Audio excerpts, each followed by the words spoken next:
What's going on, guys? Comics Kid 2099 here. Welcome to day 291 of the 365-day graphic novel review challenge. Today, I want to talk to you about another Justice League book. This is JLA Earth 2 by Grant Morrison and Frank Quitely. Let me show you the back cover also, because it looks just as good as the front cover.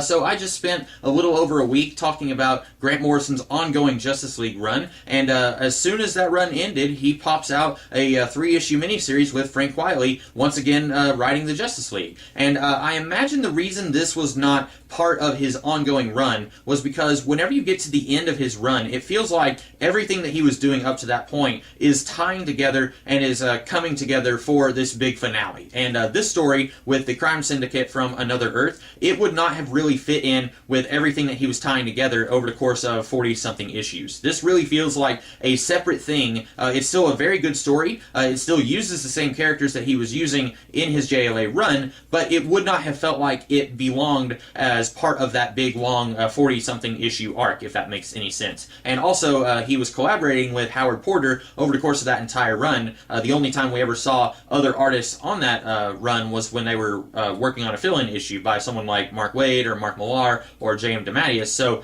it would have been really weird for Morrison to suddenly be working with Frank Quitely for 3 issues when he had been working with Howard Porter the whole time. And I really, really love Frank Quitely's art. I always have. I mentioned that earlier this year when I was talking about The Authority. I've always loved Frank Quitely's work. That's nothing against Howard Porter's work. I really loved his art on the main Justice League run, but I really love Frank Quitely. Like, he's probably one of my top 5 artists. I just really love all the stuff he does. Reading this, every page, every panel feels like it needs to be on a 100-foot tall screen. This feels like an action movie. This really feels like something that deserves to be made into a big $100 million action film. In fact, it would not hurt my feelings if right now the people who are doing the Justice League movie said, okay, everyone, cancel your plans. We're not going to be doing Darkseid. We're not going to be doing Parademons in this Justice League movie. Instead, we're going to be doing the Crime Syndicate, and we're going to be adapting the Earth 2 storyline. That would probably make me giddy as a little schoolboy. That would nothing would make me happier.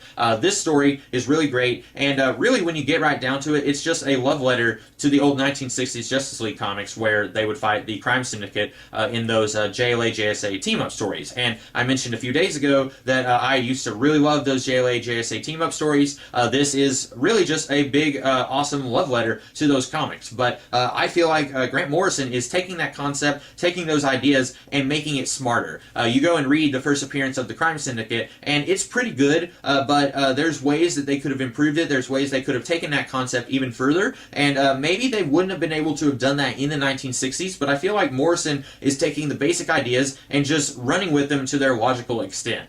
For example, the Lex Luthor of Earth 1, as he calls it, this mirror universe where good is evil and evil is good, Lex Luthor from there is a good guy, but he's still an arrogant jerk, just like our Lex Luthor. That's really awesome. Then you have stuff, the whole idea that the Justice League fighting the Crime Syndicate, no matter what they do, on the Crime Syndicate's world, the Crime Syndicate is going to win because it's their world. That is a really interesting idea because you look at the entire history of the Justice League, they always win. That's something that Morrison touched on a little bit in the American Dream storyline when the Key was trying to unlock his potential to become a god.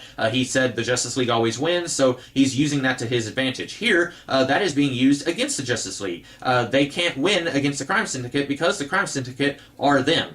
They are a different version of the Justice League.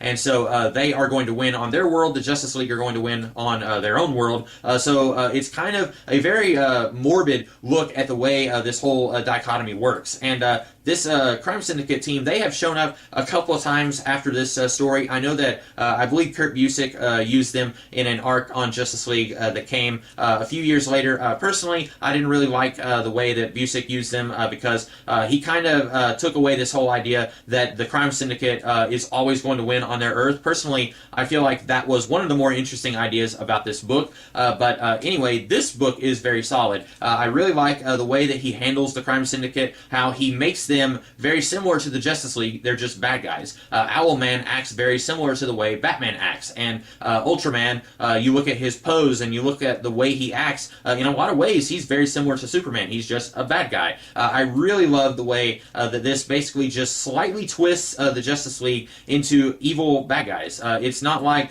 they're unrecognizable characters. When you look at the Crime Syndicate, they are very similar to the Justice League. It's just that their goals are entirely different. I really love this book. It's not much more that I could say about it. Like I said, this is basically just a recreation of the old Crime Syndicate from before Crisis on Infinite Earths. I think this was the first time that we saw these guys since Crisis on Infinite Earths. I believe that there was a Crime Syndicate, or at least a version of them, that showed up in the Justice League Quarterly series from the 90s, but I have not read that, and I know for sure it wasn't this version of the Crime Syndicate. It was a version of the Crime Syndicate that kind of mirrored the team from that comic. But I think that this is one of the best Crime Syndicate stories. I know that Jeff Johns wrote a story just a few years ago called Forever Evil. I have not read that. I don't know if it's good or not. I've been told that it's really good, but I have a hard time believing that it would be able to top this story right here. I think this is easily the best Crime Syndicate story, and really, if we want to get really squirrely, this is just one of the best mirror universe stories in general. I know I just made a whole bunch of Star Trek fans mad, but if you read this, I think maybe you would have a hard time disagreeing with me.